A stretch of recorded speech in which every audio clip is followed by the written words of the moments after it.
In this tutorial, I'm going to show you how you can download and install LibreOffice on your Windows laptop or PC.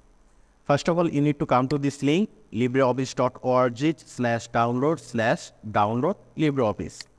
So I'll also give this link in the description. Just check it out. And after coming to this link, you will see this option, download LibreOffice. And this is the most latest version. So in order to download this, here you can see the download button, and here you can see different version of Windows, 64-bit, 32-bit, and there you can see we have also Mac OS and Linux over here as well. So since we are using Windows, so we are going to choose this one, then we'll click on download, and there you can see a file just started downloaded. And the file size is around 346 MB, so this will take some time. Right now, I will just fast forward the video. And here you can see the download is complete. So right now, we just need to double click on this downloaded file. So we'll just double click.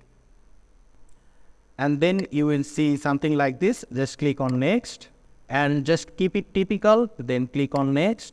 And if you want, you can create a shortcut icon in desktop. So I'll just keep it, then click on install. So the installation may take a minute. So right now, I'll just fast forward the video.